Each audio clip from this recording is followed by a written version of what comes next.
Welcome to the Saddle Talk Podcast, where country living meets real talk. Authentic stories, meaningful interviews, and down-to-earth wisdom with a little Southern charm. Saddle up! All right, once again, ladies and gentlemen, welcome to the Saddle Talk Podcast, where we talk about life, strength, and what is possible when we look beyond the noise.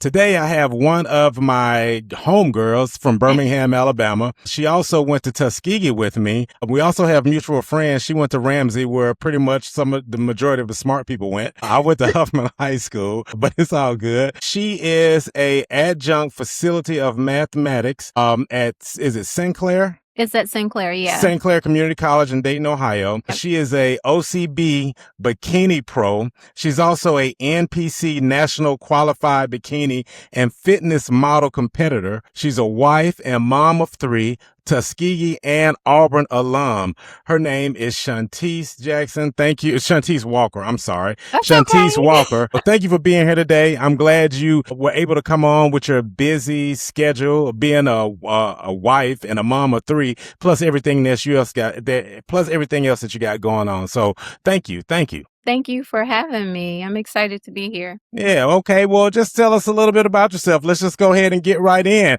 I know at Tuskegee, weren't you a nursing major? No. So I started out in electrical engineering and then ended up switching to math. Yeah. So I graduated with a math degree from Tuskegee and then went to work, left, and then went to grad school at Auburn and got my engineering degree there. Okay. So I also have a master's in education as well, where I have a concentration in adult education. So that Okay. sort of ties into what I'm doing now, teaching math at a community college here in Dayton, Ohio. And I've been teaching for about 13 years. I didn't realize Really? it had been that long until I was trying to get my notes together for tonight, and I was like, "Wow, I've been doing this for a minute." See, I told you she teaches math. She came from Ramsey. That's where a lot of the smart people. They actually had to take a test to go to that school. We did. Like, so what made you go into like teaching math? Is math something that you've always been fond of, or you just like, hey, I want to teach math as opposed to English or biology or chemistry? So like I said, I started out after I graduated from Tuskegee. I went to work at AT&T as an engineer there. So I was working as a systems engineer there. Okay. So I started out in engineering, even with my math degree. That was just, the path I took. And then I worked there for a little bit, left, went to grad school. Got married. We moved to California and I worked as an engineer there for a few years. Then we decided to start having babies. So I took a leave of absence to do that. But math was something that kind of just came about, or teaching math was something that just kind of came about because I still wanted to be home with my kids. Right. But I still needed something for me. Right. So I started teaching part-time in Virginia at that time. I was teaching part-time at a local college there. And so every time we've moved, because I'm a military spouse, every time okay. I was just about to ask you that. I'm like, you went to California, Ohio? Okay. All right. That explains so it. it just worked out perfectly. I was always able to get on with the school and really just came to love it. I feel almost like this was my passion or like my destiny almost.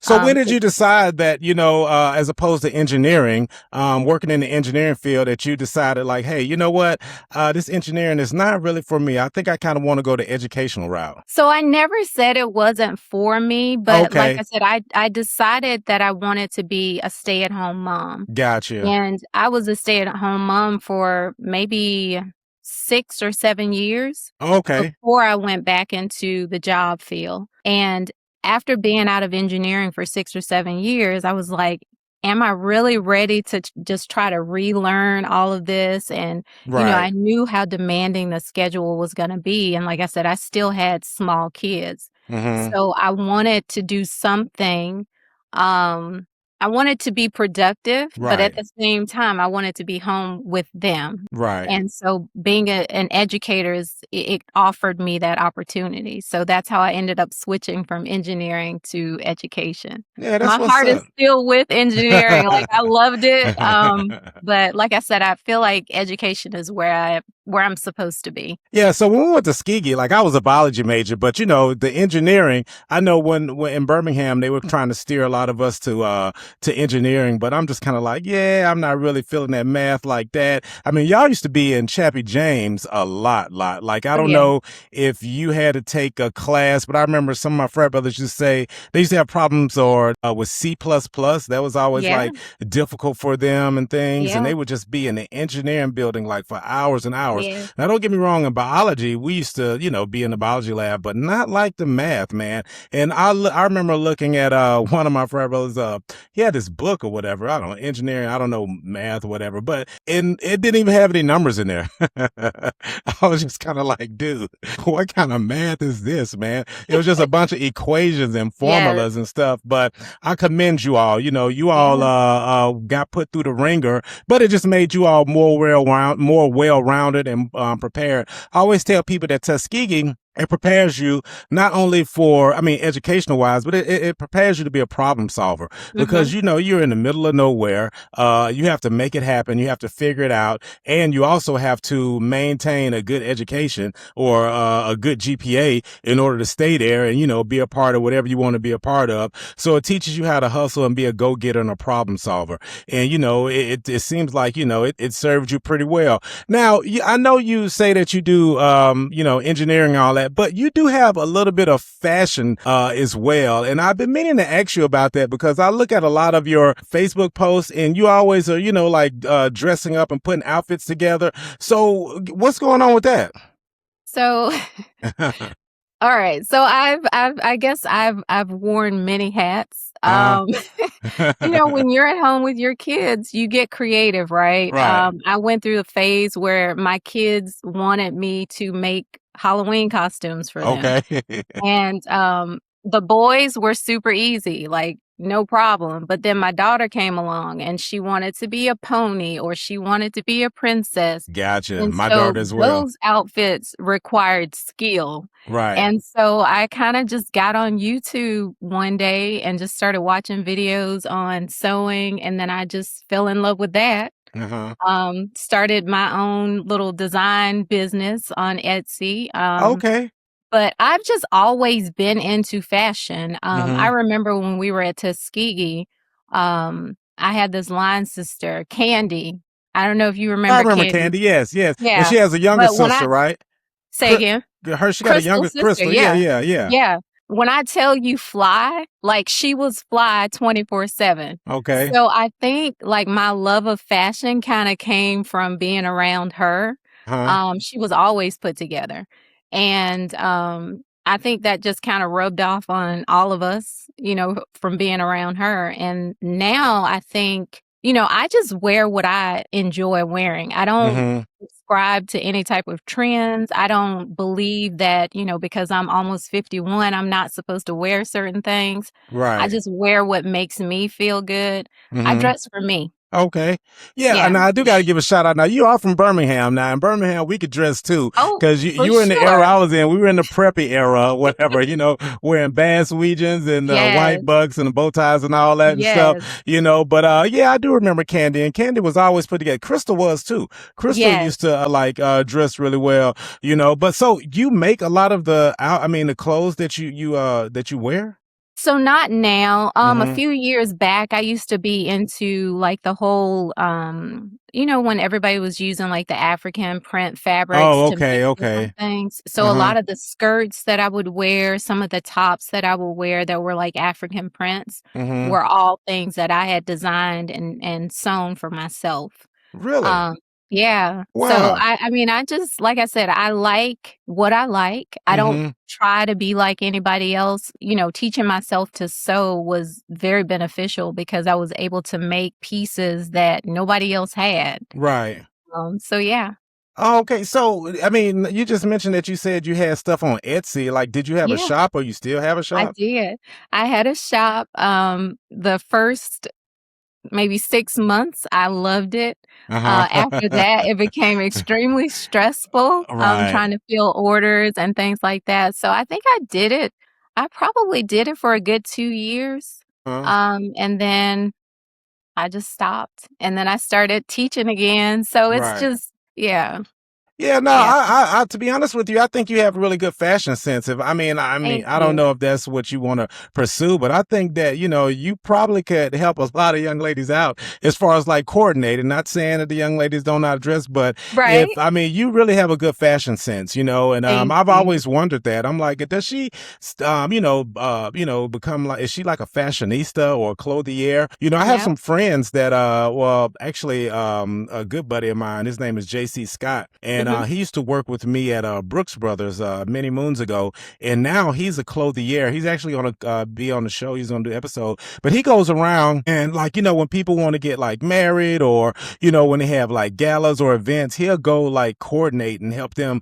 put their outfits together. Like he do like basketball stars and sometimes celebrities and stuff. So he's pretty Wow. big. You know what I mean? So it just kind of reminded me of that when I saw, every now and then you have a post and I'm like, I wonder, does she do this like, full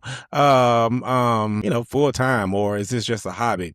Now, No, it's just a hobby. switching gears a little bit now. So the whole bodybuilding and fitness, because that's my lane. I love the whole aspect of bodybuilding. I love the whole fitness. I like how your body changes. I like how you can manipulate how you look. And I always tell everybody that fitness is really the fountain of youth. If you really want to like, get in shape and all that or look younger, the gym is the fountain of youth. And I always tell people, if you're really serious about like getting in shape, do a bodybuilder show or do a fitness show, because you don't get the money back and you don't want to be on the stage looking like the odd man out or the odd woman out. So how did that come about? And so that's a crazy story too. Again, goes back to one of my line sisters. When I tell you that I've been influenced positively by so many of my line sisters, Okay. it's a true story. One of my line sisters was a competitor. She asked me, Oh, which have one? you Which ever one was this? Rainy? Rainy. I Yeah. think I remember her. Yeah, I think I she's, remember her. I think chemical engineering major, I think she Okay. was. Yeah. But she was a bikini competitor. She asked me about it and I was like, girl, no, never thought about it. The most athletic thing I've ever done in my life was at that time was marching band in high school. Okay. And that did not require a lot of athleticism, you know? So I kinda laughed it off, didn't pay it any attention, and then, like, maybe a month after that, COVID happened, and, I was having a lot of panic attacks, I couldn't sleep, I was just Wow. going through a lot, and I was like, "I've gotta find a way to kinda quiet the noise." Hmm. And started working out, doing Peloton workouts. Didn't have the bike. I was just doing the floor exercises and things like that. And Hmm. I just got to a point where I was working out every single day. And within like 2 weeks, I was sleeping better, had great energy, less anxious. And so all of these positive things I was noticing just from working out. Hmm. And slowly it became like a lifestyle. Like every Yes. single day I looked forward to it. And if I missed a day, I felt off. Isn't it funny how you can go to the gym and you can build your body up, and if you miss one day or 2 days, you feel like you done gained like 30 pounds or Yes. 40 pounds? Body dysmorphia is a real Yeah, thing for sure. yes. If Yes. I skip one day, or I have been at the gym and like say I'm kind of sluggish with my workout, because I mean, nobody's gung ho every time you go in there. Sometimes Mm-mm. you really don't want to be in there. You just go through the Mm-mm. motions. I have been in the gym and decided like, okay, I'm not going to do this workout today.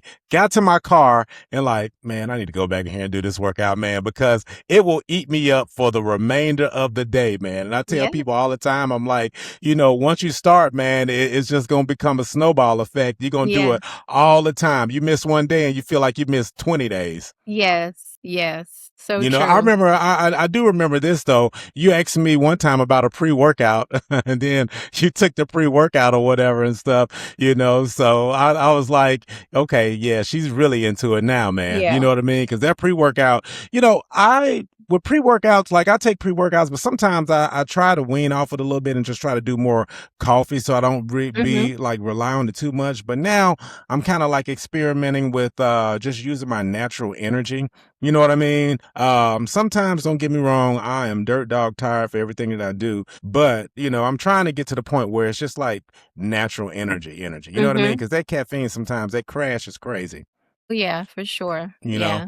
Yeah. So tell me about your first time competing, because I know the first time I competed, I was a nervous wreck. Yeah, I was too. I mean, I competed. I started training for a show in March, late March, right after I turned 46. And then did a show 3 months after that. Now, you are a bodybuilder, and you know there was no way I should have been on stage after 3 months of prepping for a show, having no foundation at all. But I did, and placed fairly well in, you know, everything every class that I competed in, I actually placed. So I was excited about that. Super nervous. And in my mind, I said, I'm only going to do this one show. Oh, I said that too. And after that first show, I was like, okay, just one more. And to date, I think I've done 6 shows. What? 6? I've only done 3. You did 6? Shows. Yeah. What? Well, I got a secret to tell you. So my first show, I was nervous too, man. And I prepped, I would say, like for 4 months, but I had already been lifting weights prior to that, because in DeKalb, Illinois, it's a bodybuilding town. I mean, it's like a gym on every corner. They have like a OCB competition in DeKalb, Illinois, and pretty much everybody in town is in it. But when I did that first show, I knew that my diet, I knew that my my posing wasn't going to be on point. So I made a conscious effort. I was like, you know what? I'm going to be the most ripped up person on stage. I was like, I'm going to be the most shredded person on stage. And I was the most shredded person on stage. I didn't win. I came in second place, and I only came in second place because of my posing. My posing was off, man. I was cramping up. I didn't know, like, you know, how I needed to hydrate and do all these other things and stuff like that or whatever. So, yeah, that, and if you see like one of the first photos I posted on Facebook, it's like I'm doing like a showing my tricep, and my arm is kind of bent. That's because my arm was cramped up. I couldn't pull it all the way down. And you know, you got those show lights. Those lights are so bright on you or whatever. And it's just kind of like, man, you know what I mean? I'm like, God, please just let me get through it or whatever. So I feel you on that. But you did 6 shows, man. I only did 3. I need to step it up, man. Yes, you do. When is the next one? I was thinking about doing one in April, but it's like I got a lot going on. You got to be in that mind frame and stuff, you know, because you know what it takes. And it's like my lifestyle is like, you know, I eat clean for the most part, you know what I mean? But I don't eat show clean. It's a difference, because a lot of people like, oh man, you already like, you know, ripped up or whatever. I'm like, yeah, but I'm not show ripped. It's a difference between show shredded and just regular everyday like shredded. You know what I'm saying? So it's like I got to get back into that mind frame. So you said, so you are NPC. You got I mean, did you get a title or whatever? You got your OCB? I have my pro card. I have 2 pro cards in the OCB. See, I need to step it up. I don't have my pro card at all. Dang. Man. Well, listen, so here's the thing. I did my first OCB show in 2023 as just like a warm-up show, and I ended up winning open bikini and masters bikini. So that's how I ended up with 2 cards in one show. But the goal is to get that pro card in the NPC. That's the hard one. What do you know? So like with your pro card, like you'll be eligible for so many things. Like at one point in my life, I wanted to do the Arnold, be a part of that, man, you know, but you got to have a pro card or at least won a show. And I'm like, man, I got to go out there and win at least one show. So I was like, let me get in some little small one just so I get it or whatever. But I probably won't be doing this one in April, but I probably would try to do one in November. But my ultimate goal is just to be in like, you know, the Arnold, man, you know, and get one of those novice Mr. Olympia shows, man, just to say I've done it. I've always wanted to do that, but I think that's just like one of the coolest things. You know what I mean? So where are you trying to go with like fitness and bodybuilding and things like that? Or you're more figure, or you're more like physique, or what category? I'm bikini and fit model. So we're the smaller girls. Okay. Yeah, we have muscle, but we just don't have the muscle that the figure girls have. But Right. I will say that as bikini has evolved within the NPC, the women are a lot more muscular, which is Mhm. part of the reason why I switched over to fit model. Gotcha. Just because at my age, it's like really, really hard to put on muscle and to Mhm. maintain muscle. Mhm. So, thankfully, with the creation of Fit Model, I was able to compete last year, get first place in an NPC show, compete at a Congratulations. national show. I got second place there. What? So, I don't know what I want to do with Huh? the whole bodybuilding thing. Huh? Um, but I do know that I feel as if it has, um, just like the relationship that I have with my daughter, Mhm. I feel like it's been heavily influenced by this lifestyle that I'm in right now. Gotcha. She's Gotcha. an athlete, and so she sees me as an athlete, and it's Gotcha. pretty cool, just to be able to go to the gym with her and be able to lift heavy, and she's impressed by that. I know, right? Yeah, even if it never goes anywhere, just the Right. fact that I was able to build that type of relationship with her means everything to me. That's how I am with my son. You know, my son, he plays for Illinois Wesleyan University. He got like a athletic and academic scholarship. But I tell you what, he's squatting and lifting more than me. I mean, but he on that football lifting regimen. I Oh, tell yeah. him all the time, I'm like, listen, bro, that's two different styles That's of lifting that yeah, we way doing, man. different. You trying to lift so you can like knock some people out. I'm just doing this all just so I can stay in shape and keep up with you. But how do you manage? So like, teaching, you're a mom of three and, I don't know the age range of your kids and you going to the gym, you're teaching and then, you're a wife as well. Like how are you able to multitask and do all that? Like, what's your secret? Um, by the grace of God. Okay. Like, seriously, and I think it's all about mindset Mm-hmm. and discipline. Mm-hmm. Everybody has the same 24 hours in a day. It's Mm-hmm. just, what are you going to do with your 24 hours? Mm-hmm. And it works. It works for me. I mean, I don't have small kids anymore. I have a 21-year-old, a 18-year-old, and a Oh, 16-year-old. okay. So Okay. they're Okay. pretty self-sufficient. My Right. my older two are both in college. I got one at North Carolina A&T Okay. and one at Ohio State. Okay. So right now, my daughter's the only one that's home. Oh, okay. So that does help, that knowing that they're older, more self-sufficient. So I can go to work, leave work, go straight to the gym, come home, do all the things I need to do at home. So it works. I have never been a nighttime gym person, like, going to the gym after work. It is so hard for me to do. I'm a early morning gym person. Like I go to the gym at like 3 a.m. You know what I No. mean? And No. I cannot, it's like when after work, it's like when I get off work, and I'm just kind of like, I feel like going to the gym sometimes can be like a job. Like, okay, now I'm going to my next job. And then it's always so crowded. But if I go in the morning, like super early in the morning, you're there because you want to be there. And everybody else that's there is there because they want to be there. And it's not crowded, man. I can get in, I can get out. And by the time I leave around, I get there at like 3:30. I probably leave around like 5 if I do like cardio or something like that. And that's when that's when people start coming in, like, the Mhm. early morningers or whatever. But I used to try to work out after work, but I just couldn't do it, man. It's like I'll be in my car and I'll just drive right past the gym and go home. Cause then I'm like, man, I got to get out. I got to change. I got to, Right. do all this. But in the morning time, I just put on my clothes, brush my teeth, and go straight to the Go gym, and straight. that's Yeah. it. Like, you know Yeah. what I'm saying? And then I come home and I'm just good for the day. So it's like I just been doing that for the longest, man. And I try to work out. I don't know how you do it. I mean, Yeah. that's commendable. And then it's just kind of like, well, your kids are older now, but when you first started, were they at home though? What'd you say, about like 5 years ago? So it's about 5 years ago. So yeah, all three of them were home when I first started. Yep. Oh man. Oh Yep. man. And so you would go to the gym and then you probably like help with homework and all that stuff like that. Yep.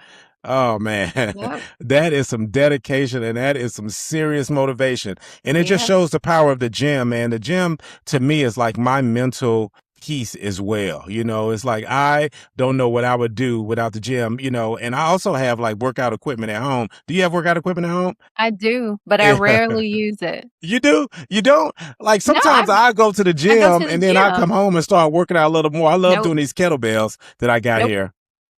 mm-mm. The only thing I will do at home is stretch because I feel weird stretching at the gym for whatever reason. So I'll do all my stretching at home. No, I kind of feel you on that too. I'm not like a big stretcher in the gym. Yeah. I was just thinking about like you are an educator. You ever thought about like teaching, being a trainer, because it's kind of like, teaching, but then, you put it over into like the fitness world. Thought about it. I just don't know. So I am somewhat of a perfectionist, right? And so Hmm. if I'm working with somebody and they say they want to work out and then they come in and they're giving me 20% every time, that would just frustrate me. And I would probably end up just saying, hey, here's your money back. So no, that's why I don't think that would work for me Well, that's why you because got to I vet need people whoever though. I'm working with. I'm sorry, go ahead. No, I said that's why you got to vet people though. Yeah, that's true. Yeah. That's true. No, but I Yeah, think that'd be pretty good. I think you're an inspiration to a lot of people that, that probably don't think that they could do it. I mean, like, I mean, this might sound weird, but it's almost like I've watched your, like, your bodybuilding fitness, like, you have. growth. Yeah. Like, I didn't know you did 6 shows, but I remember, like, when you were first starting and then all of a sudden now you're doing all this posing stuff or whatever. And I was like, dang, I need to get back on my posing or whatever, because that's a lot of that is harder than people think it is. It Like when you is. pose.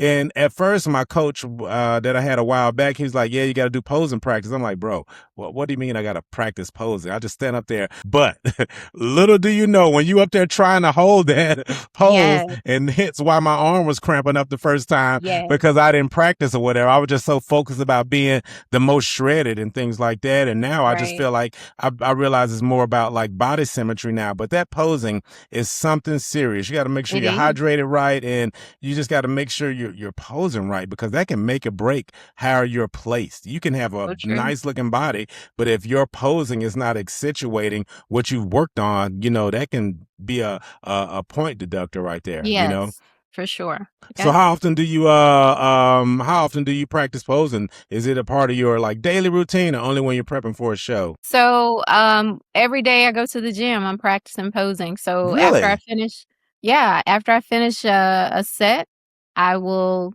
pose. So that's my active recovery in between sets. You kind I'll of making set me my feel timer. bad right now. You did like 6 shows, you posing, you practice posing, and here I am like, oh yeah, I did all this, but I need to step it up, man. I'm really like slacking a little bit. Like Seriously, I didn't posing know is you a were like, part of the workout. huh? Posing should be a part of the workout for you. Well, I can't say that it has been. I mean, like Okay, well, I I need usually you to only add that in. pose when it's like, when it's showtime. Like say for instance, Mm-mm. if I've been working out and the show is like maybe 2 weeks from now, I'll probably start No, posing now. But 2 you weeks? pose like throughout? Yes. Oh my God, dude, I haven't been doing that at all. At all. You Man. got to, seriously. And the Yeah. best time to pose is in between sets because you're tired. So it sort of mimics the feelings of being on stage. Like, think about it. You're Hmm. tired on stage.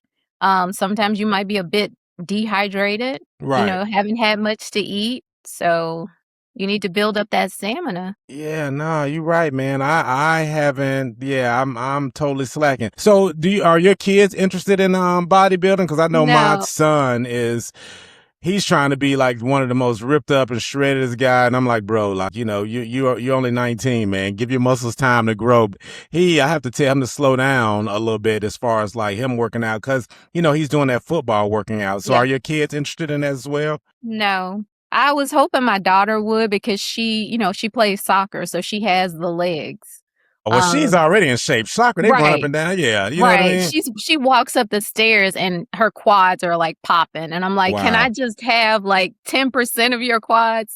But yeah, none of them have any interest in bodybuilding at all. No. So yeah. Oh, Yeah, no, that's I know, man. My kids are the same way. So, what are some of the obstacles, like, yeah, what are some of the obstacles you face, like, as far as like, your bodybuilding and things like that? Were there any times where you're just like, you know what, man, I'm not gonna do this anymore, or what motivates you to keep going? Because it can be mentally challenging a lot of times, especially Yeah. when you just physically exhausted or you just don't be in that mood. Because sometimes I'm not in the mood in the gym, but I just have to push through it. Yeah.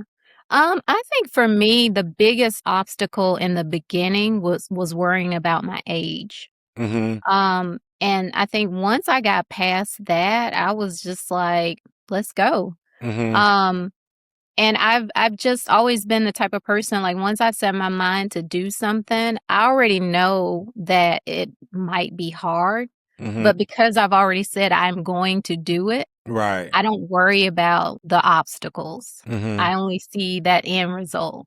Gotcha. Um, and so like I always talk about the difference between being motivated and being disciplined. Mm-hmm. To be a bodybuilder, you have to be disciplined. Yes. Motivation will get you started because you're like, "Ooh, my body's going to look so good this Right. summer." But that's only going to last you like maybe those first few weeks of prep. Right. Once they start cutting your calories and, upping that cardio, Yeah. motivation is like, bye. It's all about the discipline. You know what I'm saying? So, um, that's why I always tell people if you think you're going to get into this sport, like you have to be disciplined. There's Yeah. nothing else that's going to get you through it. And you can't go into it for somebody else. It has to be something that you want to do for you. You can't Mm-hmm. go into it comparing yourself to other people because every show it's you versus you. You are so right about that. Yeah. So, So what advice would you give to moms? Because there are a lot of mothers that probably like you, that have 3 kids, a full-time job, and probably will want to do change, like their body, and not necessarily like to do a show, but to mhm. probably like live a healthier lifestyle. So how do you manage it all, and what kind of advice would you give to like mothers out there? So I say just do it. A lot of people go into this whole diet thing thinking I gotta just cut everything out. Like I can't have any sugar, I can't have any soda. And I always say it's about moderation, Mm-hmm. not elimination. Mm-hmm. And so I always use the example about sodas. Like I love Coke Zero. Like give me a Coke Zero and some ice and I'm happy, right? But Yeah. I know I can't have a Coke Zero every single day, right? Right. So there was a time where I was probably drinking a soda every day, but as I got into this lifestyle, I realized that's not something that I could do. So I went from Mm-hmm. maybe 7 days a week to 5 days a week to 3 days a week to 2 days a week to 1 day a week. And that process of slowly eliminating that thing was the thing that kind of kept me going, Mm-hmm. So if it is something that you're interested in doing, you moms out there, I say just do it. Do it scared, do it alone, just do it. There are so many free resources to help you get started. There's YouTube, Yeah. there's chat. Yeah, You you're can right go about into that. chat and just be like, hey, create a workout plan for me because I want to do, this is my goal. And chat Right. will give you a whole workout and a nutrition plan. Right. There are community colleges that offer nutrition science programs. A lot of times they have programs where they're looking for volunteers and they will Wow. train you for free. Well, I didn't know All you that. got to do is fit, like if they say we want, women between 30 and 45. Mm-hmm. If you're between 30 and 45, go sign up for that program and they Wow. will train you for free. So there are really no excuses because there are so many different resources out there and it doesn't have to cost you anything. Again, it goes back to we all have the same 24 hours. What are Right. you going to do with your 24 hours? That's what I tell people sometimes. I'm like, man, it's 24 hours in a day. How you chop it up, that's on you. You know what I Yeah, mean? Like for everybody sure. get the same, like everybody get the same 24 hours. Is there any kind of like thing you do where people can watch your journey, or are you like on like social media, have like a, like a like follow my journey, follow Shantice's workout journey, or Don't, but I plan to you do probably should. Yeah. I you know what? You and I, we need to talk because I've Yeah. kind of like sent you a message before saying, I don't know where to start. And here Yeah. I am telling people, just do it. Yeah, how I got started with all this, man. Like, I mean, to be honest with you, I just did it. But one of my friends said something a long, long time ago when I was at Tuskegee. And he was actually on the podcast. He was actually on the third episode I did. I don't know if you know him. His name is Wayne North or whatever, but he went to Tuskegee. So because I actually started this whole fitness thing at Tuskegee, but I didn't take it serious till I went to Illinois because of Ibrahim and Rudy, as a matter of fact. So I used to jog at night. And he was like, why are you jogging at night? Because I told him, I was like, I don't want nobody to see me jogging. He was like, why, man? You never know who you can inspire and be an inspiration. And ever since then, man, I was just kind of like, you know what? And it just morphed into like everything you see now, whatever. So it's just kind of like, if I have a talent or a gift or anything, you never know who you can be motivated. And I'm just like, you can motivate just one person, but hey, if you only motivating one person, that's a win for me. You know what I mean? So, but I mean, like you have, I think your story is inspirational. It's seeing how you you made a goal and you stuck to it. And here you are 6 shows deep. You have surpassed me. And I started doing this in like 2012, I think 2013 was my first show or whatever. But like, yeah, you surpassed me. I've only done 3 and I've been kind of, I don't want to say slacking for better words, but I mean, I still stay fit and in shape, but I haven't gotten to that show mind frame. And I always tell people, once you start and do one show, you should just keep going. Do a bunch of them back to back while you already lean, because if you do a show and then wait 4 or 5 months, then it's just kind of be like, oh, you got to get back into that mode. But like, yeah, you just inspired me. I think I need to probably do like at least 2 more to get at least 4 or 5 under my belt. Here you are with 6, you know what I mean? So it's like, yes, we'll collaborate and we'll talk, because I got a lot of things that I've been thinking about as far as this whole like fitness thing. And there's a couple of other people at Skiggy that do the same thing or whatever. And we should all like, have like a powwow or whatever and get something going and stuff, because I think a lot of women can benefit from what you have to offer and the knowledge you have, especially with being a mom of 3 and doing 6 shows. And let me tell you something, ladies and gentlemen, to do a fitness show, a bodybuilding show requires so much dedication, like she said, and discipline. I mean,